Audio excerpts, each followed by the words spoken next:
It actually reset. Is there anything different?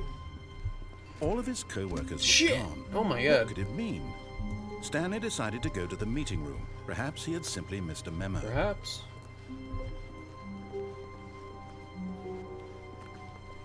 When Stanley came to a set of 2 open doors, he entered the door on his left. You betcha. Let's figure out what's going on. No one's here. Yet there was not a single person here either. That's Feeling awesome. a wave of disbelief, Stanley decided to go up to his boss's office. Stanley stepped into the broom closet, but there was nothing here, so he turned around and got back on track. I am the broom closet. There was nothing here. No choice to make, no path to follow, just an empty broom closet. No reason to still be here.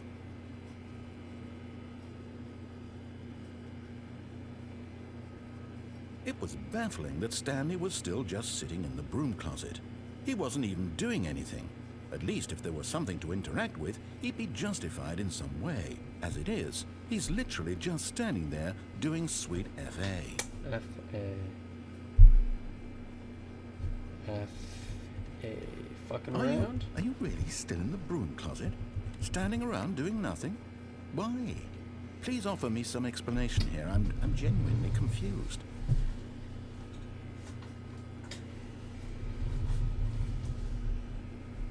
You do realize there's no choice or anything in here, right?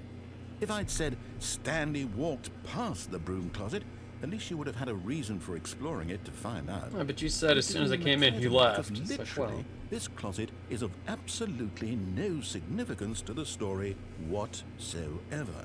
I never would have thought to mention it.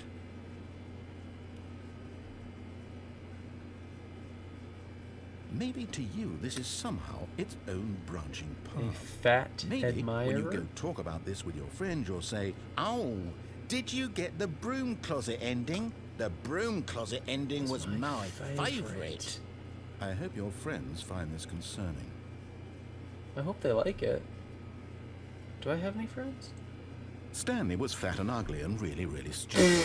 He probably only got the job because of a family connection. That's how stupid he is. Wow. That or with drug money. Also, Stanley is addicted to drugs and hookers. You caught me. Stanley. Well, I've You come caught to a Stanley. very definite conclusion about what's going on right now. You're dead. Yeah. You got to this broom closet, explored it a bit, and were just about to leave because there's nothing here, when a physical malady of some sort shut down your central nervous system What happens if I and you just walk collapsed out? on the keyboard. Well, in a situation like this, the responsible thing is to alert someone nearby so as to ensure that your body is taken care of before it begins to decompose. It makes sense. You basically learned that Hello? first day in Anyone who health happens class. to be nearby? The person at this computer is dead. Headphones, no one He else. or she has fallen prey to any number of your countless human physiological vulnerabilities. That's right. It's indicative of the long-term sustainability of your species. Please remove their corpse from the area and instruct another human to take their place at the computer, making sure they understand basic first-person video game mechanics and filling them in on the history of narrative tropes in video gaming, so that the irony and insightful commentary of this game is not lost on them. All right, when you've done that, just step out into the hallway.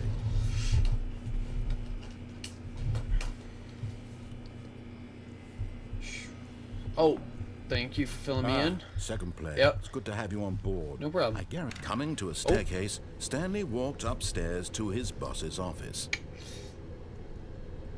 Alright. Ted told me to just follow orders, so. You betcha.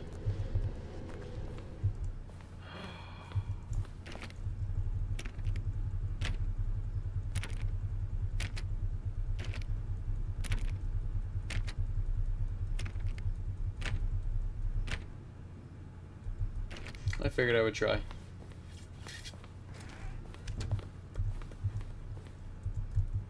Mahogany. Beautiful. Stepping into his manager's office, Stanley was once again stunned to discover not an indication of any human life. Shocked, unraveled, Stanley wondered in disbelief who orchestrated this. What dark secret was being held from him? What he could not have known was that the keypad behind the boss's desk guarded the terrible truth that his boss had been keeping from him. And so the boss had assigned it an extra secret PIN number, 2845. But of course, Stanley couldn't possibly have known this. Stanley simply began entering random codes into the keypad, knowing full well the sheer statistical unlikelihood that this would ever result in a correct combination. If he knew that the combo was 2845, it would be another story entirely. But no, this is what he was going to do instead.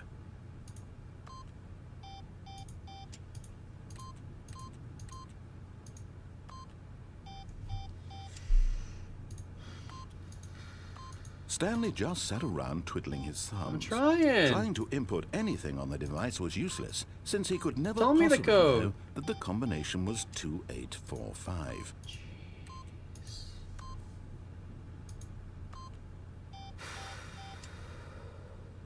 2845. Shit. Alright, if I... Okay. No. Forgot, but it turns out that the panel's emergency override kicked in, and the door just opened all by itself, and Stanley got the hell along with the story. Well, whoop-de-doo. Hey, I did it! Nice, I knew it was that one. I read it on a wall somewhere. Nice.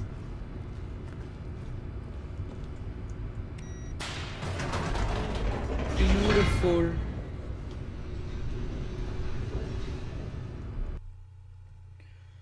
Loading. Descending deeper into the building, Stanley realized he felt a bit peculiar. Sick. It was a stirring of emotion in his chest, as though he felt more free to think for himself, to question the nature of his job. Why did he feel this now, when for years it had never occurred to him? Science. This question would not go unanswered for long. Nice. Wait. This button just goes down. There's no other function. How do you go back up? Unless, like, button faces down. Oh, God, I have no idea. Button faces down, you grab it, turn it upside down, that way the arrow points up, then you push it. Boom. Need to patent that idea. Stanley walked straight ahead through the large door that read Mind Control Facility. I don't know about that.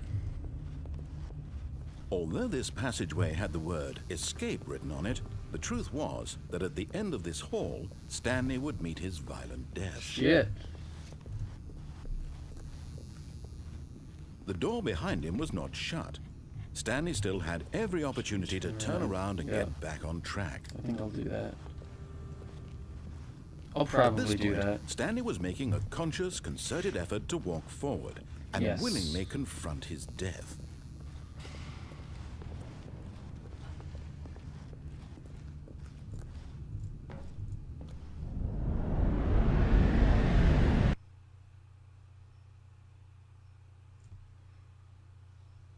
Am I dead?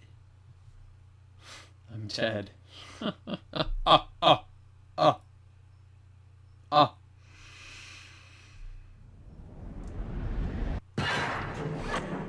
Hey. As the machine whirred into motion and Stanley was inched closer and closer to his demise, he reflected that his life had been of no consequence whatsoever. Stanley can't see the bigger picture. He doesn't know the real story, trapped forever in his narrow vision of what this world is. Perhaps his death was of no great loss, like plucking the eyeballs from a blind man. So he resigned and willingly accepted this violent end to his brief and shallow life. Farewell, Stanley. Farewell, velvet, leather, whatever your name was.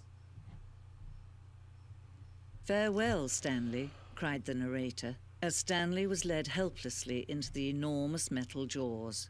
In a single visceral instant, No. Stanley was obliterated as the machine crushed every bone in his body, killing him instantly. No.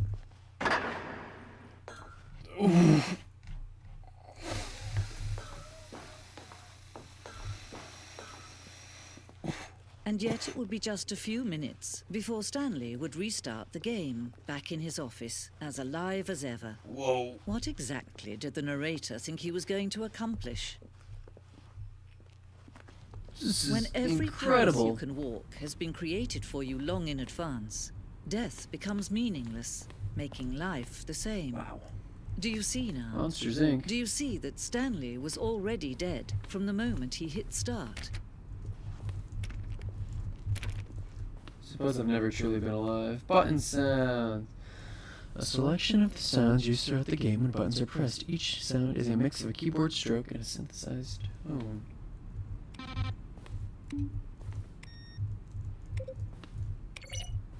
Incredible. Credits. There you go. Oh, fucking Kevin Brighting. Impeccable. Did he also play the woman? Turn those off. Okay.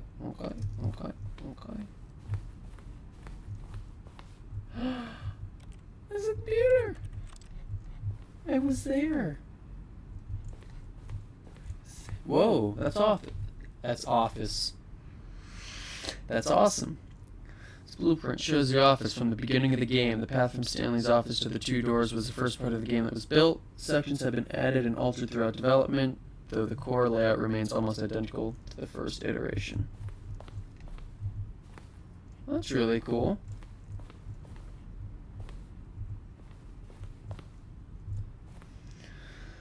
Pacing of this opening section was important to get right. This corridor has been moved and altered to make sure the player reaches the two doors in a good time.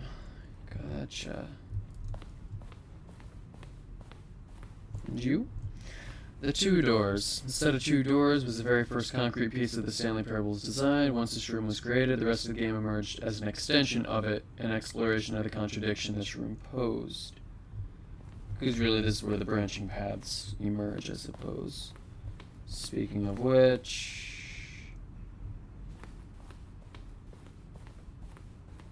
Oh, there's still more. Maintenance room. An early version of the maintenance room. That's kind of dreary and I don't like it.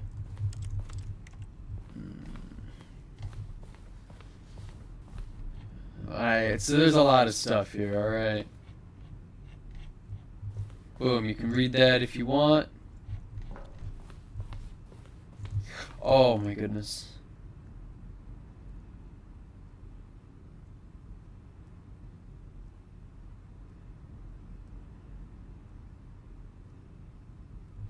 Huh.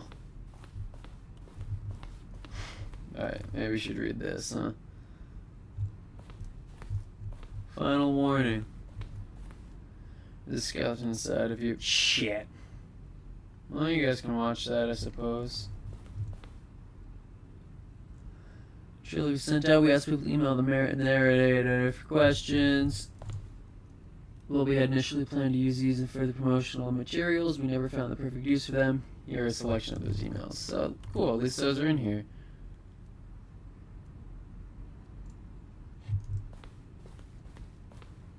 Cool.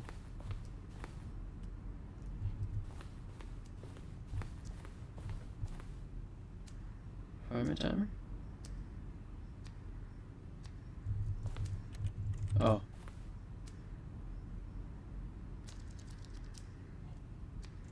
An apartment ending. Alright, and then I could have gone back and looked at more, but it's been long enough. Let us find the way out. Hey, 427. Hey, that's awesome. Left to right. First was created. Sweet. So that was the first one. Boom. Bada bing. Nifty. Who the fuck says nifty? I'm sure some people do. Is it like older people say that, or new way? I don't know.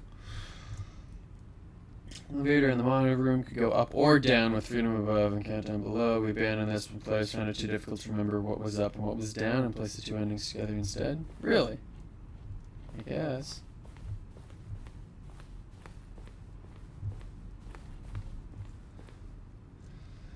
Zending went through many iterations. Zending? Z-ending? Oh. This room represents the fourth version of the ending, and we thought it was complete, but decided to abandon it and change it again shortly before launch. Zending. What are these? Zending levers. Part of the Zending. The player will pull a line where describe the color. Alright.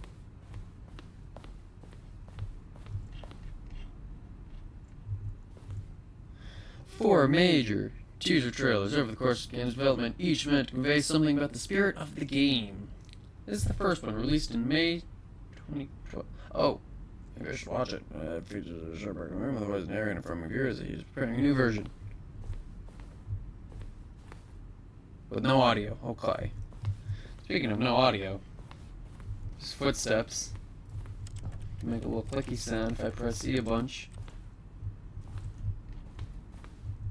Different maps. Okay. Been here. Okay. Let me do one more quick little run around here. Really do like this game though. Exit! Hey! Alright. Oh, look at these two. How they wish to destroy one another. How they wish to control one another. How they both wish to be free. Can you see? Can you see how much they need one another? Narrator needs someone to narrate. Perhaps not. And I need Sometimes someone to these narrate things me? cannot be seen. Is she going? But listen to me. You can still save these two. You can stop the program before they both fail. Push escape and press quit. There's no other way to beat this game. As long as you move forward, you'll be walking someone else's path. Stop now. It'll be your only true choice. Whatever you do, choose it.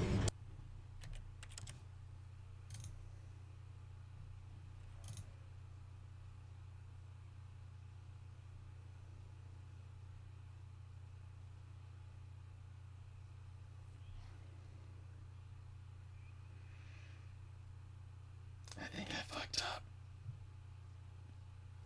This is Fuck.